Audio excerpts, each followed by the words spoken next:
From my point of view, I would want there to be the sidewalk areas as well. I just think because it's a high traffic foot traffic area for families walking their children to school. So even if they may not be on the school property for that long, it kind of beautifies the whole neighborhood. So I think that that's an important element of it. For me.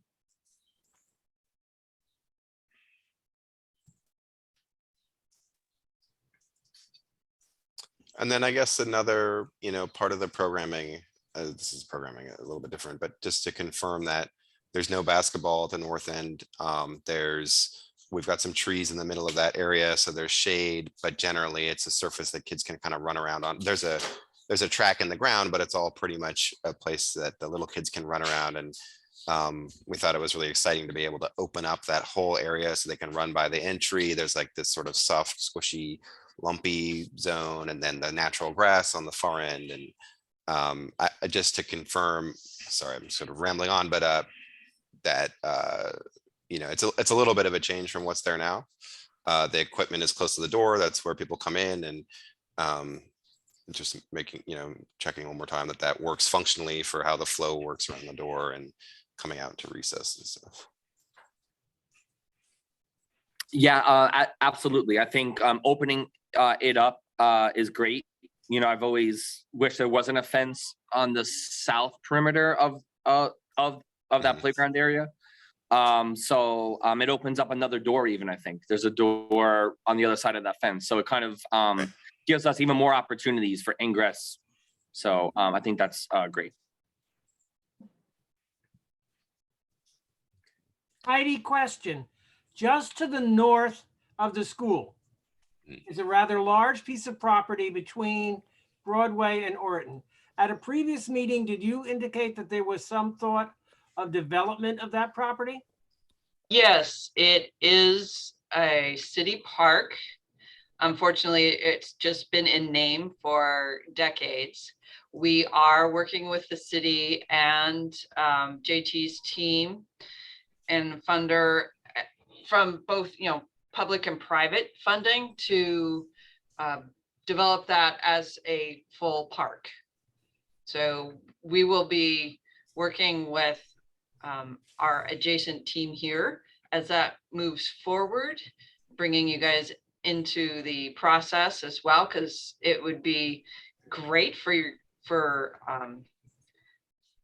as a teaching experience, being able to bring them, as well as there's going to be additional play opportunities and learning opportunities. So yes, Ray, short answer, yes, it's going to be developed as a park. It's called Broadway Park. It will take some time to do because of the work to get it ready for actual construction, but similar to what we did with Nat Turner Park. Correct. Yeah, so I raised that or mentioned that only because some of the opportunities such as basketball, et cetera, that might be very desirable for the older students could be incorporated here. Exactly, in Broadway Park. Yeah. And a larger synthetic turf field with a standard track, to for so that the older kids could come out, they could do some fitness tests out there, other opportunities to support the larger older student population. Yeah, and Nat Turner Park is now what, about 12 years old? Yeah, if not a little bit more, because we're just finishing up Jesse Allen Park, which has been around for about 12 years, that development. And there's a fair amount of natural grass at Nat Turner Park. I very often walk there and it's held up very nicely.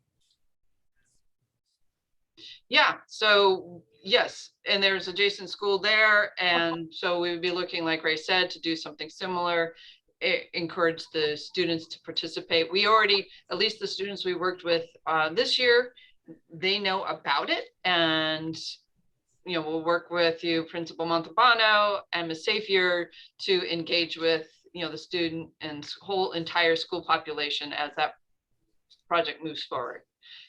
To be able to incorporate even some of the ideas that the students brought up, but we didn't quite have room for or the ability to include this round on the community schoolyard work.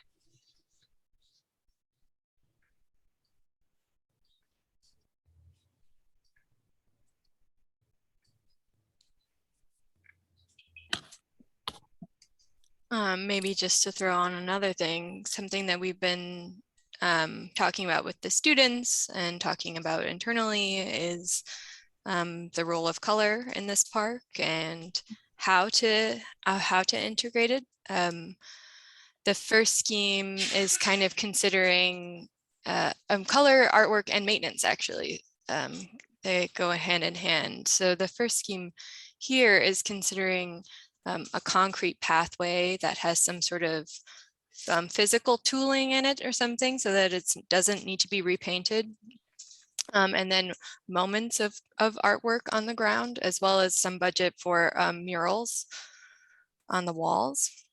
The second scheme is saving a little bit on the ground artwork with thinking it could have like outlines of things or just a small amount of groundwork, and then really focusing on color on the walls and colorful elements like furniture. And then the last scheme is kind of shifts the ground plane to asphalt, which is a little less durable but less expensive, so you could paint it all and have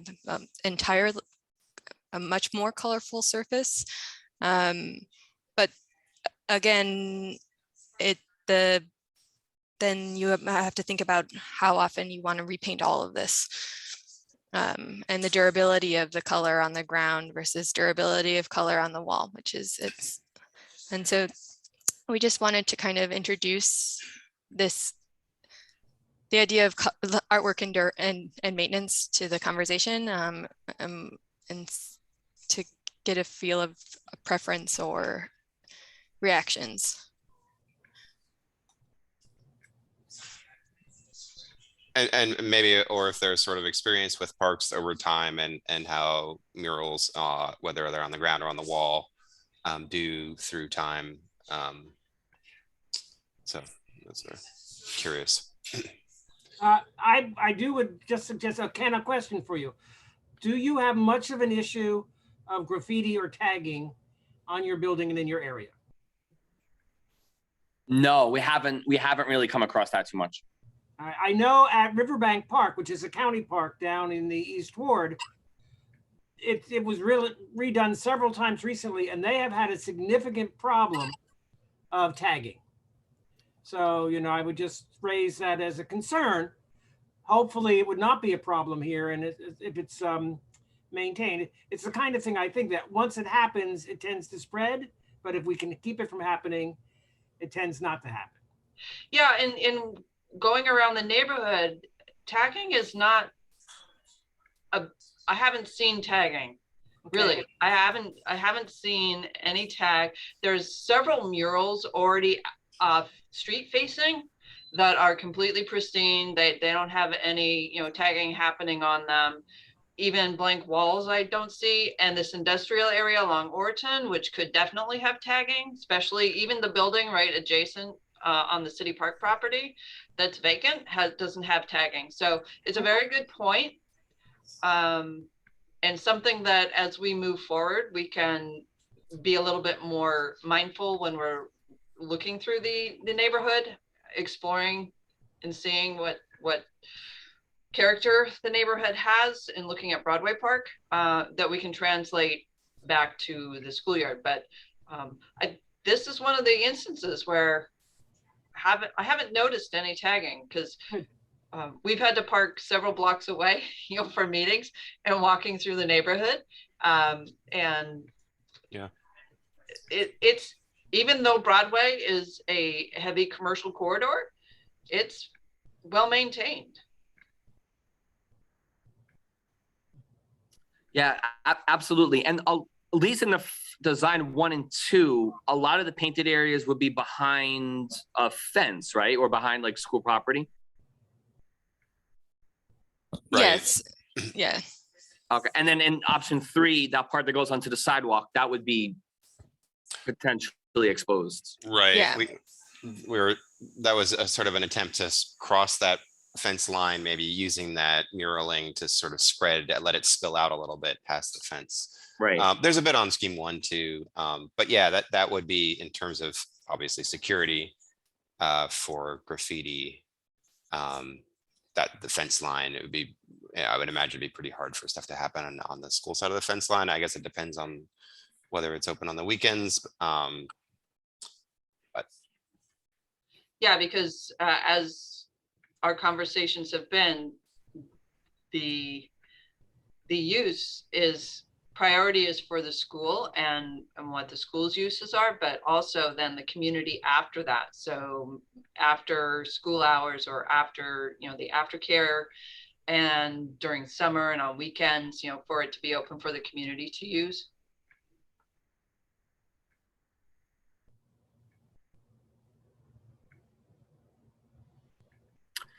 In your experience as a group, do the painting on the floor fades a lot faster than walls, correct? Yeah, it has partly to do with the materials that you can use. So they're slightly different chemical composition, but also the ground will collect debris and just dust from the air, and then that becomes grit when people walk on it. So it's just a natural process, even if there's no malintent, that you end up with more friction on a walking surface than you would end up with on a vertical surface. But there is then the tagging opportunity that Dr. Lingren brought up on a vertical surface more so than you would get on a ground surface. So, there are pros and cons of each application. But as we discussed, we don't think that the tagging is a big concern right now, but we'll consider that moving forward. Right. Something that we've been sort of talking about in terms of the color too is, we've been looking at this design a lot in this way, top down.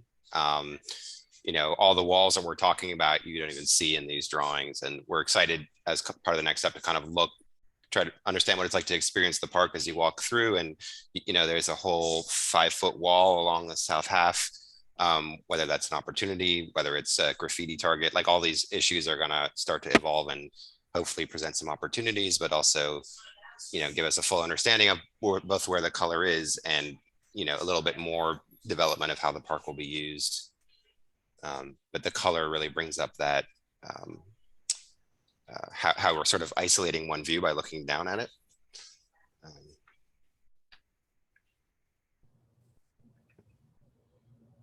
So I think in our, I guess we have one more meeting where it's sort of the final,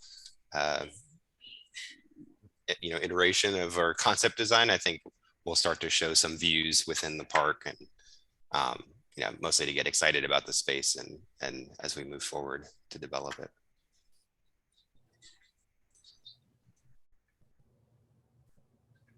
Is that your transition, JT? I don't know. Yes. Yeah. I mean, and to think about color in terms of when you walk through and, do you see color far away, or is it while you're playing games and it's part of what you're interacting with? There's so many, things to start to think about that'll be fun.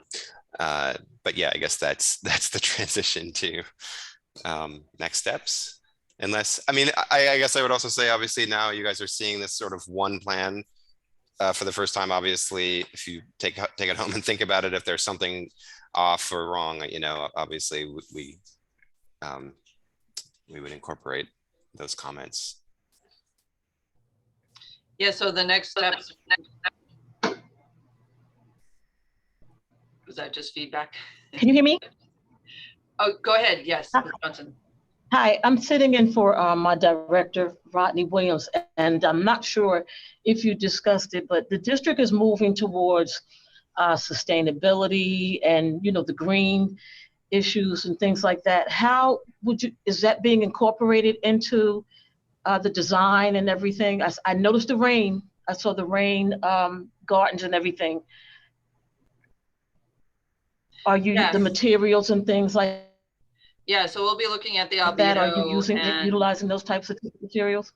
Yeah, we'll be looking at the albedo and the colors and heat reflectivity and different ways to, looking at not creating heat islands and actually we should be mitigating some of that happening with what we've got going on here.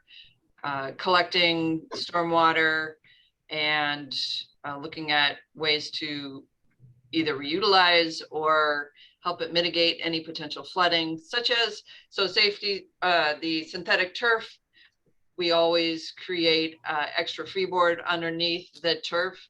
So we'll put a little bit more stone under there to hold the rainwater. And so it'll be released slower. So yes, and we've got gardens happening as well. So vegetable garden, learning gardens. So working with the district's initiative to bring learning gardens to your schools. They're incorporated here as well. Oh, wonderful. I noticed in the area where you have for your garbage collection, they also have recycling.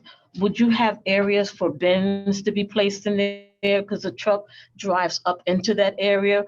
Would that be wide enough, or how would that need to be situated? That would need to be worked out with Mr. Troy Solomon, the head custodian there, and Mr. Principal Montalbano. What we haven't changed anything there with 2 exceptions or 3. We added an exterior stair. We totally fenced off the front, which is something Mr. Solomon wanted to do anyway. But in doing so, we removed the interior fencing. So it actually frees up the space a little bit more. But the final configuration is really, could be worked out with him. Okay, my last question, in terms of the students and the curriculum, that's also a part. When you do things like with the rain garden and a lot of the other things that it looks beautiful, by the way, how would they, would the children be a part of that in watching the installation or learning about it in the classroom? And that may not be your question to answer. When I was thinking of the installation, they was particularly interested in that rain garden. I was just wondering if they could, you know how you have a little project and you watch something, as long as it's safe and you look at it when the machinery isn't there, and they kind of understand why we have the rainwater and how it catches, and lychee and all those type of things. It looks really nice. Yeah, so we do have a vision to have even make it a student-led individual design for the rain garden, and even a community build for it. The contractor would bring in the soil necessary and do all the infrastructure work. Something happened. Yeah, we could see if it works with you on that. We haven't done that yet, and it wasn't factored into this project, but it's something we have been thinking about for a number of years and would love to be able to incorporate, because we agree there's a lot of different learning opportunities, especially around the rain garden. We do also, like you mentioned, when it's safe to be on site, we bring a cohort of students out on the site and to let them walk around during construction. So it's after all the trenching is filled back in, but there's some contractors working there, but so that the students can ask questions, really kind of learn about a different opportunity. Maybe they want to build. A lot of the students actually did. They were very interested in the building part. So just letting them come out and talk to the construction workers and the foremen and just look at the equipment from afar on site, just to get them exposed and get their ideas started as to different types of careers they could do. My last question, I promise. In terms of, we have one school that actually has a composter. Would there be room in the future to maybe add a composter? It's not very large. We have one at Wequahic High School, And one of the things I would like to work with the larger schools on is with zero waste and showing them how, if we could have a composter installed. If not, I have other ways like worms, show them how to do the smaller ones, but it would be nice if they could have a composter eventually installed. Would you have space for that? Extra space available maybe? Well, share the particulars. If you have a cut sheet of what's at Weequick or something, that we can look to see how we might be able to incorporate that or something similar. Yeah, that sounds like a great idea. Yeah, I can. None of our elementary schools have that, and we only have one. And this really is, I'm really impressed with what I'm seeing. And if they can do that, it would be in the right area, and they could do hands-on. And actually, from the compost, they could make the tea, and that's how they can use it for the garden. To share, to spread it, and they learn how to do mulching and all of that. And it's not going to, attract any vermin because it's a compact. It's really nice. I can try to send you a picture if you like, but it's just a thought, because we only have one. And I think that they can actually be like the startup or a trial pilot program for it. Yeah, that sounds really great. And there are two areas of Just the a park. thought, let the group know what you think about it. Yeah, there are two areas of the park, one that has raised beds over to the right of the service loading area. And then on the left, there's sort of in-ground opportunities for kids doing plantings and learning about gardening and stuff. So that sounds like a really great piece of curriculum. Thank And you there's for your definitely room in time. the park for it. Okay. Yeah, I think the area with the raised beds would work because it's closer to the lunchroom. Right. But you'd have to we can truck it definitely over. look through the logistics of that and see where we might be able to incorporate for sure. Thank you. I appreciate your time. Thank you. No, thank you for coming and sharing with us. Anybody else have some questions or comments?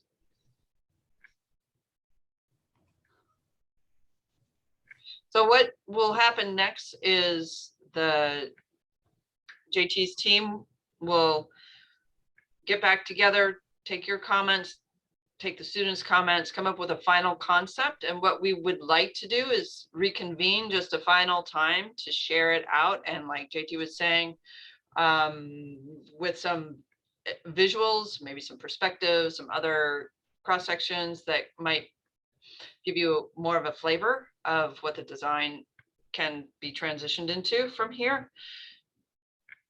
The challenge is we're at the end of the school year and we do need some time to be able to pull all that together, and don't know what everybody's availability would be.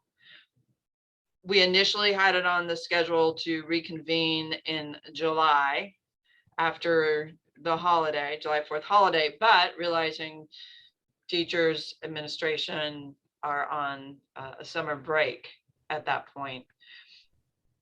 We do want to be able to keep moving forward with this. So looking for some sort of suggestion on a path forward to be able to maintain movement, but realize that we're kind of at that sticking point over the summer. So if anybody has some suggestions, we could wait until, like the end of August when everybody gets back. That we might be able to progress it a little bit, but we wouldn't want to go too far because we want sign off from everybody for the final concept before we go too far. Funding still has to be raised for it, so it's not like that would delay the project too much. I mean, that would push the design back. So it might not be a spring build, it might be start in the summer and go into fall instead. So, I mean, there's flexibility in the schedule, and we want to move it forward as fast as we can, but we also want to respect all your time and receive all of your input and not want to push it too fast. And administrators are back the beginning of August? Yes, we're back August 1st for principals. Vice principals, it's mid-August. I think it's August 13th or 14th. Personally, the beginning of August is fine with me. As Dr. Lindgren knows, that there's always meetings that first week, and that schedule hasn't been released yet. So I wouldn't be able to give a specific date on the beginning of August. Personally, like I am going on a trip in July, but I know I'll be back in late July. I don't mind, even though I'm technically off, like I don't mind going on to a meeting in late July, like from the 20th probably on.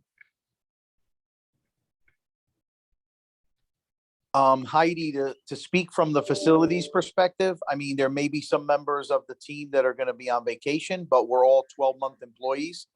So I think we should be able to support whatever summer meeting you're trying to put together. I think Principal Montalbano probably had the biggest gap. That was about it.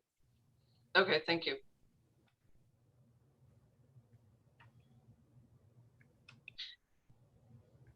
So I guess we'll talk about it internally as a team here and send out an invite. We'll try to do it mid-August, but maybe it would help to have it a couple weeks earlier and do it the end of July before all this push to get the school year up and going, because I'm sure August and we all know September is crazy. So we really appreciate the flexibility.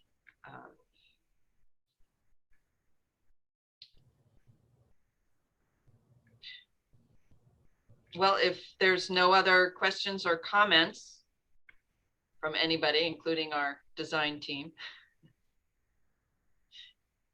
we really appreciate all of your efforts here and all of the time, the extra time you put in to review it, provide us comments. And I want to give a big shout out and thanks to Principal Montalbano, VP Safier, for coordinating with teachers to get responses and with allowing us to work with the students, being extremely flexible, and all this extra time that the students got to share their thoughts with us, because it really made a very robust and impactful for us as much as for them to be able to work with the Marin school community. So thank you so much. Of course. No, it's been a pleasure to have you guys here. And this experience for the students was second to none. We wouldn't like the experience these two homerooms got, about 40 to 50 students is going to probably live with them for a very long time. And when they're adults and potentially their children go to Marin and, they get to see the fruits of their labor for many years to come, I think that's going to be such a unique feeling for them. So thank you for choosing us. And we've loved having you guys here. Great. Thank you. Yes. So we'll be back in touch with a meeting date in a couple months. So have a great rest of your day and summer if we don't talk to you in person. Thank you so much. Nice to see you all. Thank you. Bye, everyone. Bye.